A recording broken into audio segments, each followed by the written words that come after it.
Lately, I've been losing sleep from constant anxiety. A few days ago, my heart started feeling uncomfortable. I took 2 days off to rest, but it didn't get any better. So I went to the hospital to get checked. The results came back fine, probably just poor rest. But in those 2 days, I thought a lot. After the initial fear faded, regret set in. I haven't left anything behind in this world. But honestly, what could someone like me even leave behind? Looking back over my 26 years, failure pretty much sums it up. I've always been anxious. They say by 30, you should be standing on your own with at least a small career achievement. I'll be 27 by the end of this year, and yet here I am, still trying to figure out my path. How much time do I even have left? I'm already 26 and still haven't accomplished anything. What could I possibly leave in this world? After days of thinking, I decided to make a video like this. Not one begging for pity, not one flaunting wealth or status, just a story. Ordinary story. The story of a failure. The story of a 26-year-old man who's still done nothing, I guess. As someone so average, this might be the only thing I still have. 26 years of doing nothing. I know this video will be long. I know not many people will watch until the end, but my heart tells me I have to make it, because I can't throw these experiences away. My story is like many others, just plain and ordinary. You can listen to it like casual entertainment. I'm not here to teach you anything or give you answers. My story isn't that deep, but it's not without pain. Life is hard for everyone. I just hope that if you listen, you'll feel this. Even though the failures we each face are different, we're all still trying to live, and that means we're not alone. Asterisk, I was born into a regular working-class family.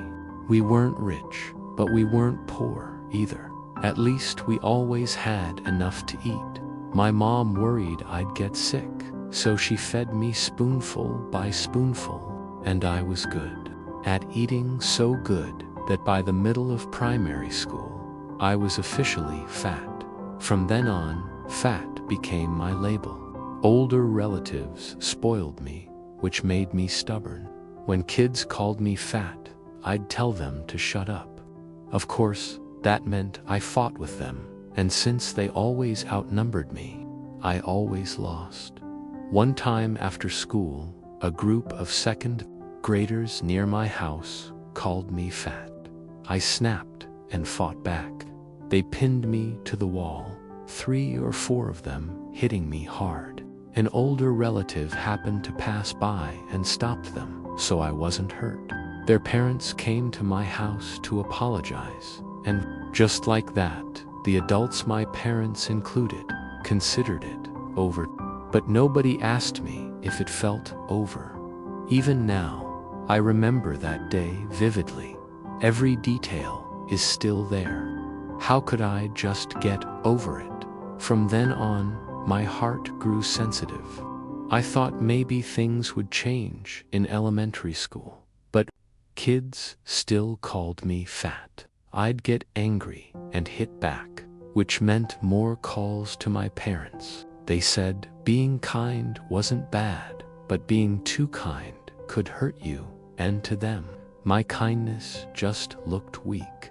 Parents, teachers, other kids, no one cared how those words felt to me. The weight of those names was ignored. Gradually, I started lowering my head more and more. I didn't dare look people in the eye. When others whispered, I assumed they were laughing at me. Hey, look at that fat kid. Low self-esteem rooted itself deep inside me. I stopped speaking up. I avoided group activities. In group photos, I hid in the back. When I got to middle school, I thought maybe things could start fresh. But it didn't take long before the teasing started again. Kids still called me fat, and my instinct was to fight back. Not long after school started, my parents were called in again. They told me kindness was good, but too much kindness could make you weak. If other kids gave me nicknames or made fun of me, I should tell the teacher instead of fighting. But the truth was, no one ever asked how I felt. They all treated it like harmless teasing. They didn't understand how heavy those words felt me. I still remember one incident clearly. One day, I was messing around with a desk mat and accidentally cut a girl's forehead with it. She started crying on the spot. The teacher called my parents again. They kept apologizing for me and at the same time scolding me. The teacher said I'd gone too far. The girl's parents just stared coldly at me, and when I said I didn't mean to, nobody wanted to hear it. It was the first time I truly felt the weight of prejudice, that once people think you're that kind of kid, everything you do will be judged under that lens. My parents told me I was always causing trouble, that I should behave better. But deep down, I kept asking myself, why is everything always my fault? I was bullied and insulted, still my fault. Now I was accused of hurting someone on purpose, still my fault. From that point, I became even more sensitive. I started watching people's eyes. I noticed when they whispered.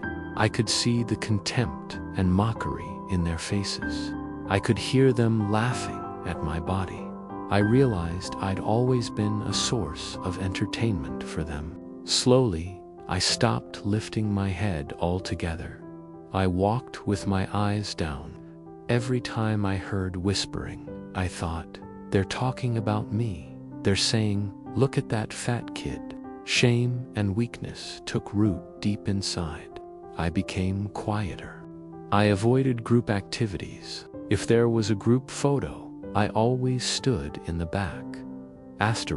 Still, during my 6 years of elementary school, I managed to make a few good friends. Being with them kept me from becoming worse. When I first entered middle school, everyone was still getting to know each other. In our very first physics class, the teacher didn't know our names yet. She wanted me to answer a question and said, "Hey, the fat boy, stand up and answer." At that moment, I felt so wronged. I wanted to cry, but I held it in and said, "I have a name.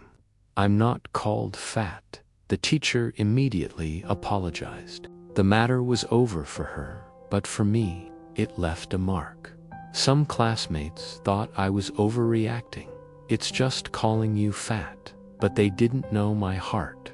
Maybe it was my deep-seated insecurity, but I had grown overly sensitive to that word. Even so, some classmates still teased me about my body. At least most of them started calling me by my real name, and I could talk to people more normally. I even had close friends. There was one girl I was close with. Only later, when she started dating someone else, did I find out she used to like me.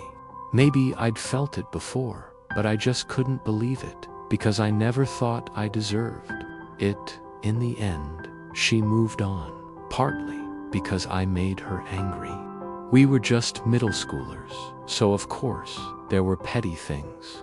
Sometimes I wanted attention so badly that I did strange, awkward things to get it. It rarely worked. When I got frustrated, I took it out on her. In my class, there were a few tough kids, the kind who didn't like me, probably because I was always trying to stand out.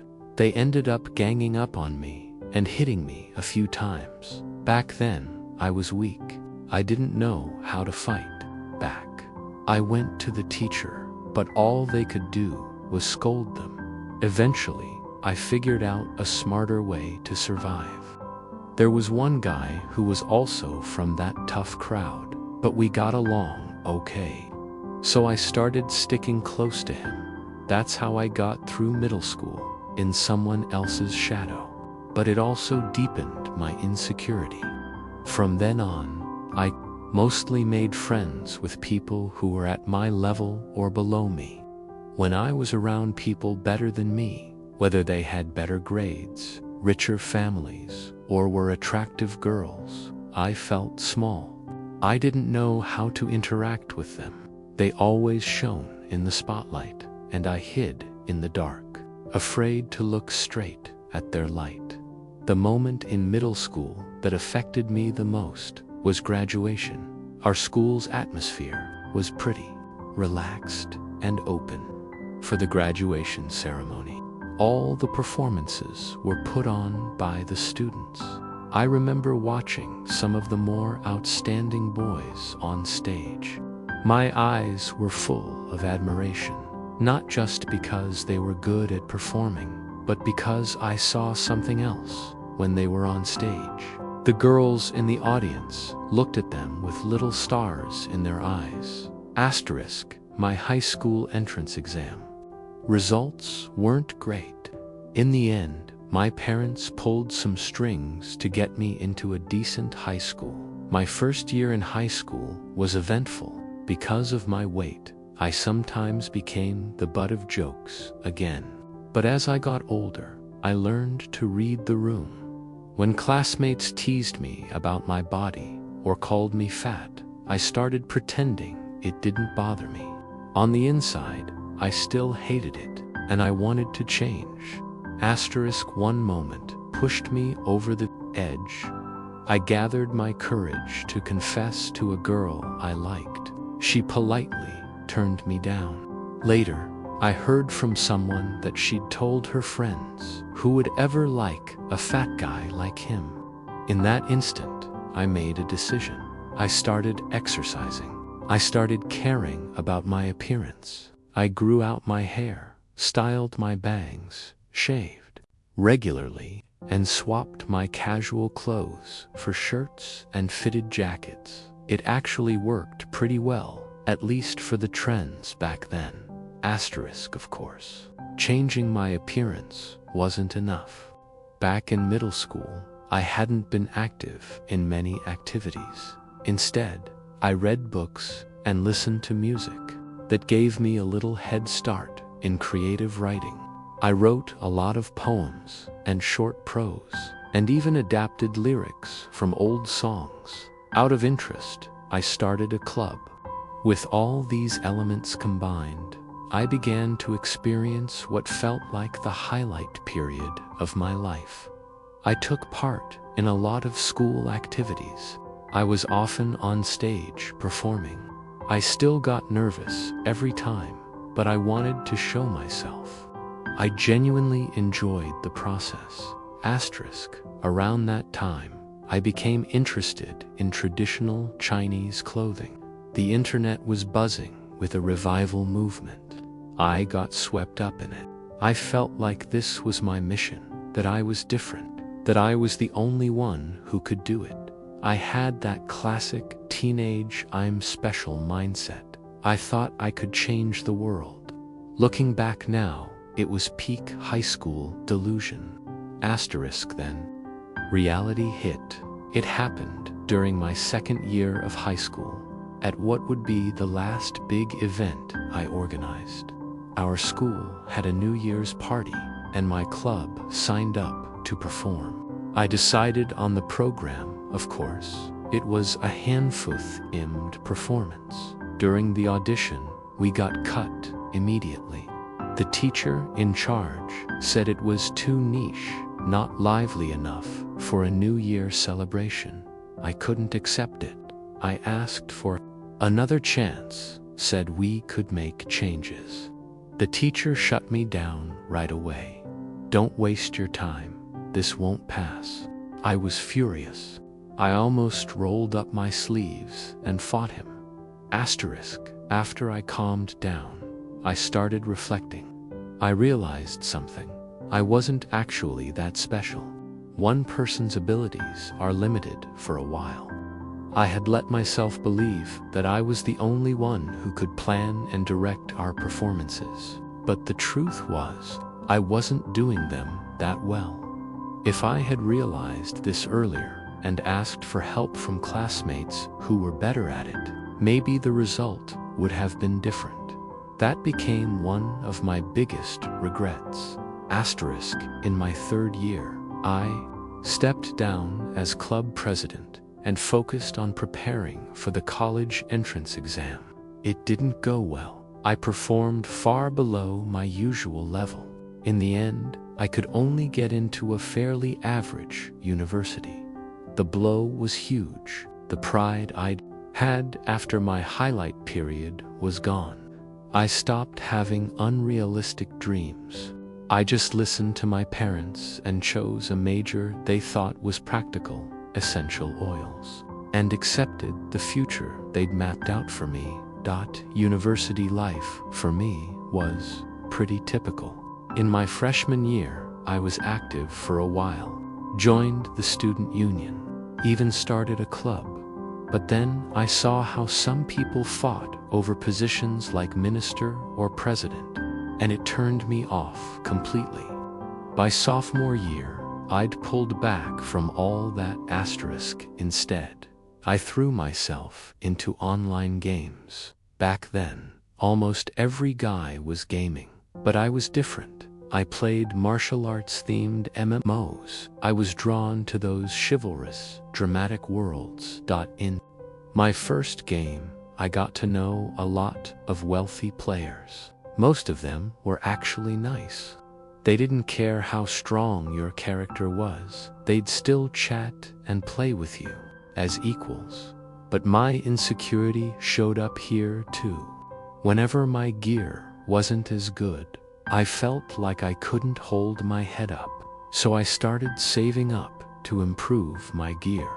Of course, I could never match the rich lords of the game.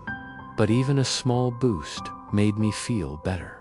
Even now, if I run into a player with much higher stats, I feel an instinctive resistance, sometimes even hostility. Looking back, I think that came from jealousy and low self-esteem. Asterisk. Eventually, I switched to another MMO that didn't require as much money to compete. That game ended up being the one I played the longest, and I've kept the same in-game name ever since. At my peak, I led a guild from small beginnings to ranking among the top 3 on the server. I was proud of that. Some people think online games are pointless, that spending your days in guild wars is childish. But for me, those countless days and nights fighting side by side were unforgettable. In real life, I felt useless. So, in the virtual world, I wanted to prove myself. Asterisk. I even enjoyed guild meetings, speaking passionately about plans and strategies. It was a little childish, sure, but my guild mates, mostly college students, were into it too. That phase didn't last forever. When graduation came, I had to start preparing for work. At the same time, the guild's internal situation changed, and I ended up disbanding it. It was full of memories, but I had no choice. Asterisk. After graduation, I was lucky in some ways. My parents, though working class, were hardworking and smart. Over time, they'd made life more comfortable for us. Unlike many of my peers, I didn't have to worry about buying a house, paying a bride price, or supporting elderly relatives. On top of that, I got a stable job at a state-owned bank right after college, a job that basically guaranteed I wouldn't be unemployed by all accounts. My life should have been set. Find the right time, get married, have kids, live peacefully. Asterisk. But here's where the unlucky part comes in. I knew I was better off than a lot of people. Some struggle to even have enough to eat. Others fight illness daily. For them, survival itself is the challenge. My body was fine. My material needs were met. I had no debts, no real financial pressure at all. Logically, I should have been satisfied, but I wasn't. Ever since high school, I'd met people who were richer, more talented. Whenever I was around them, the feeling of inferiority hit hard. Even with people my own age, I didn't know how to fit in. Maybe it was all the years of pent-up frustration, but once I started working and met even more capable people, a thought began to grow, quietly at first, then stronger. Why can some people be so rich, so outstanding? Why is the gap between people so huge? Why can't I be like them? Deep down, I was jealous. That jealousy mixed with my insecurity and turned into ambition, a hunger to climb higher, to see what the world looked like from their view. I didn't want to stand behind them anymore. I didn't want to hide in their shadow. That hunger, mixed with my self-awareness of my limits, became a constant source of pain. It's human nature, I guess, but human nature needs to be managed. And in the subjects of contentment and reality, I was a failing student. So, one night, I decided I was going to start a Hanfu clothing store. Partly out of personal interest, but also because I believed in the industry's potential. Back then, Hanfu wasn't nearly as popular as it is now.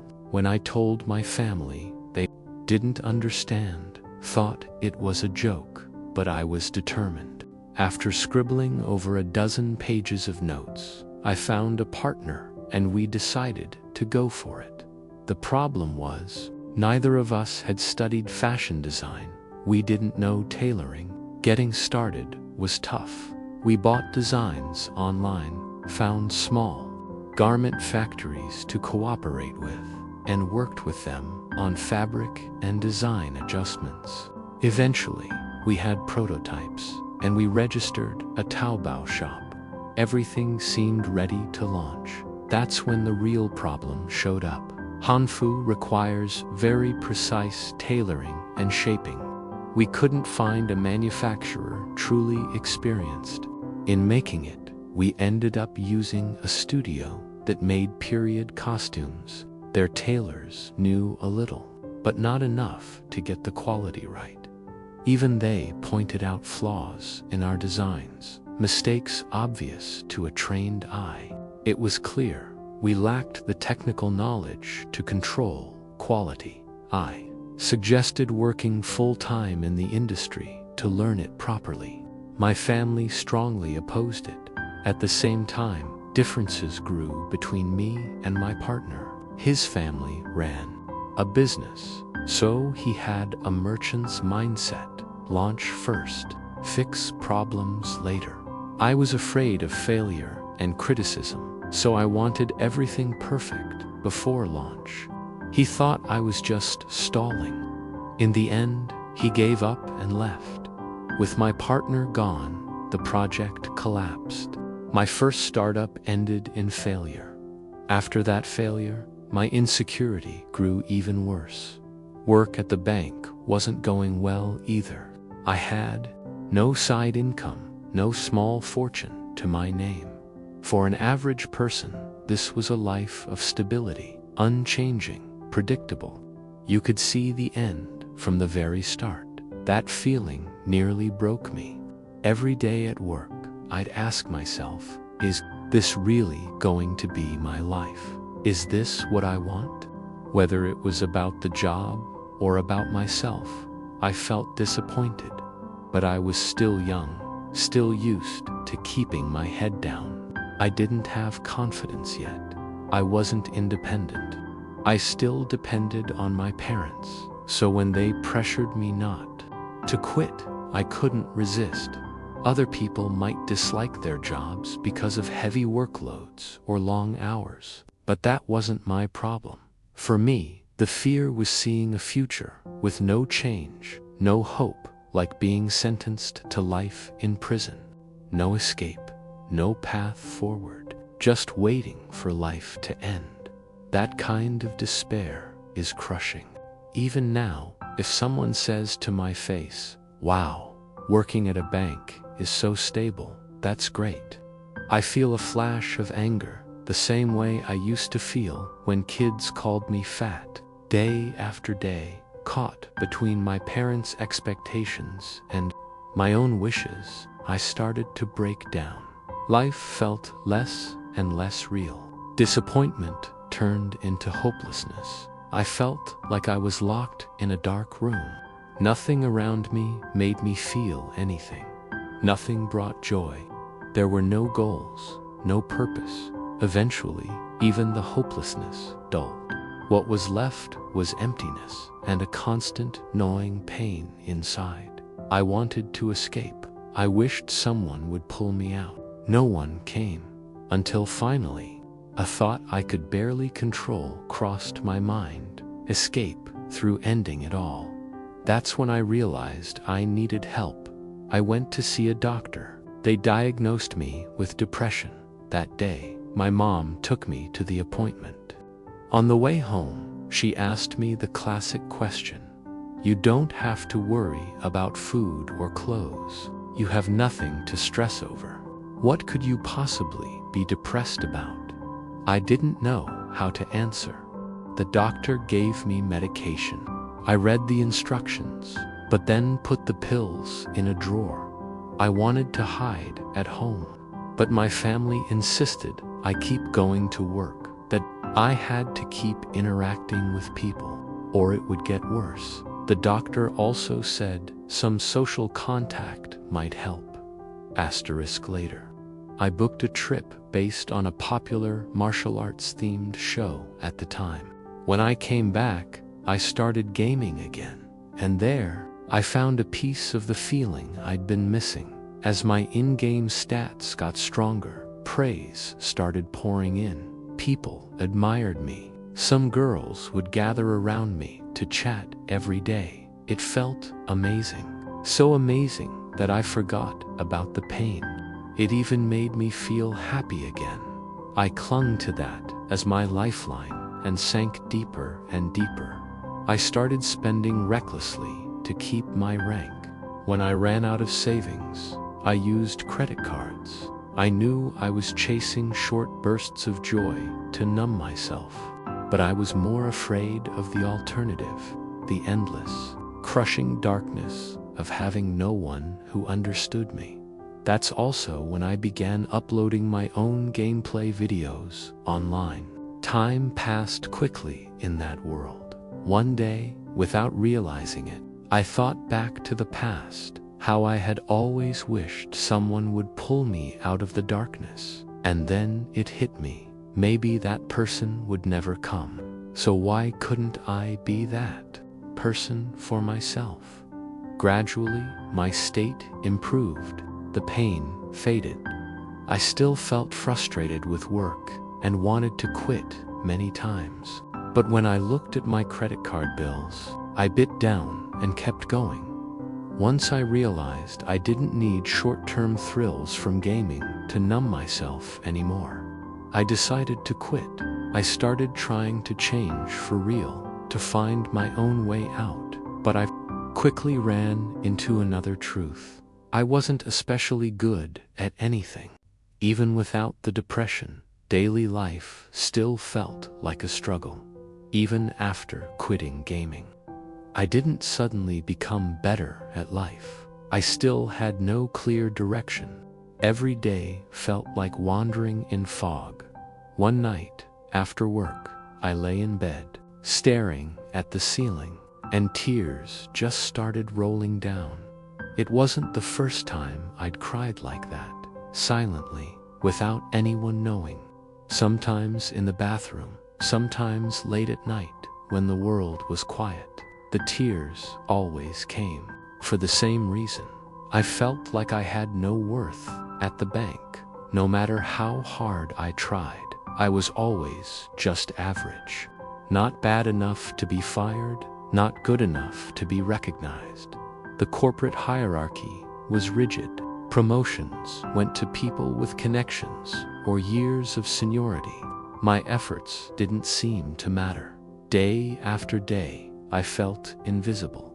When you're ignored for too long, you start wondering if you even exist one day.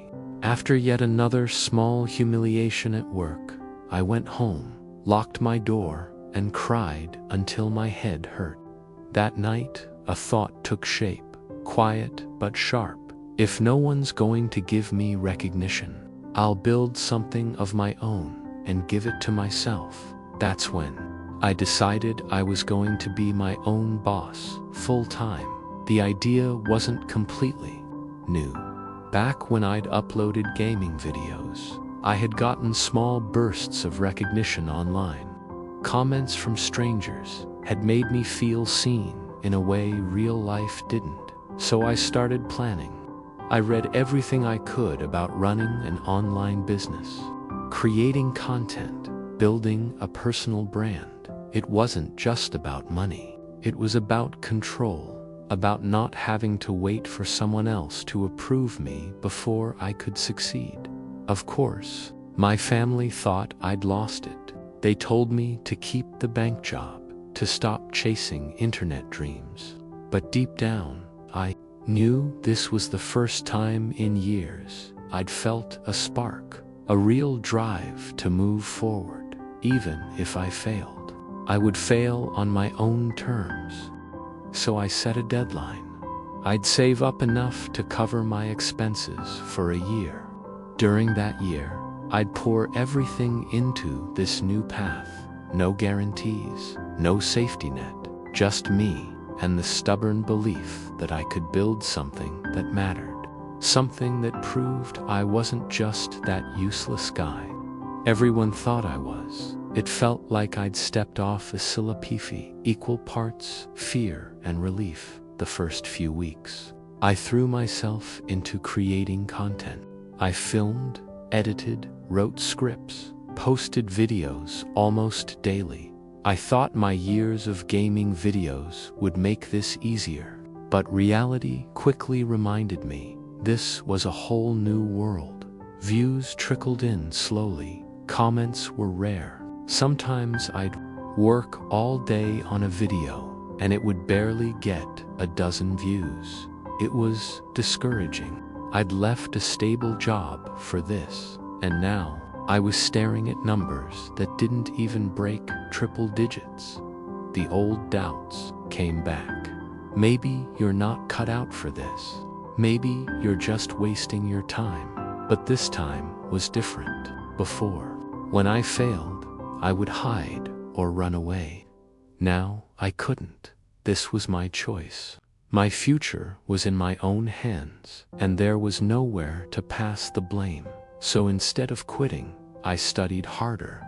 I learned about audience psychology, video algorithms, how to tell a story people wanted to hear.